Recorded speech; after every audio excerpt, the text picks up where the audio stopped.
हैदराबाद में breaking news तव्हां सां शेयर कंदासीं। लतीफ़ाबाद नंबर 9 में बिजली की डिघी लोड शेडिंग खिलाफ़ रहवासी रोडन ते निकिरी आया आहिनि। एहतजाज कयो वियो आहे। एस्को वारनि खे ट्रांसफार्मर की मरम्मत के लाइ 20,000 रुपया ॾिना आहिनि। एहतजाज कंदड़नि जो चवणु आहे त हेस्को वारा पैसा वठण के बावजूद बिजली बहाल नथा कनि। ब्रेकिंग न्यूज़ तव्हां सां शेयर कयूं पिया हैदराबाद में, जिते लतीफ़ाबाद 9 वारे इलाइक़े में बिजली की डिघी लोड शेडिंग खिलाफ़ रहवासियुनि एहतजाजी मुज़ाहिरो कयो आहे।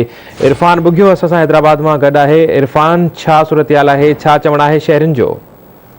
जी अली रज़ा, हेस्को जी नाजाइज़नि जो सिलसिलो हेॾो वॾो वाक़ियो थियण जे बावजूद घटिजण बदिरां ॾींहों ॾींहुं वधी रहियो आहे।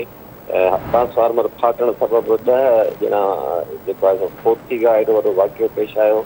शहरी सख़्तु कावड़ियल आहिनि, परेशान आहिनि। पर तंहिं हूंदे बि लतीफ़ाबाद नंबर 9 वारे इलाइक़े टंडो मीर गुलाम हुसैन जे रहवासियुनि खां हेस्को जा मुलाज़िम ट्रांसफार्मर की मरम्मत के नाले ते 20,000 रुपया रिश्वत वसूल करे विया। उन्हनि चंदो गॾु करे उन्हनि खे पैसा बि ॾिना, पर ट्रांसफार्मर की मरम्मत थी वई। पर अञा ताईं हेस्को जा जेके मुलाज़िम आहिनि लिंकूं लगाइण लाइ तैयार न आहिनि, जंहिं करे गुज़िरियल 7 ॾींहंनि खां तव्हांजा रहवासी बिजली खां महरूम आहिनि ऐं उन्हनि तंग अची अॼु सख़्तु एहतजाज कयो ऐं लतीफ़ाबाद नंबर 6 ऐं 9 वारो जेको रोड आहे टायर साड़े ब्लॉक कयो ऐं उन मौक़े ते उन्हनि हेस्को के खिलाफ़ सख़्तु नारेबाज़ी पिणु कई। जी, वॾी महिरबानी इरफान, तफ़सीलनि खां आगाह करण जे लाइ।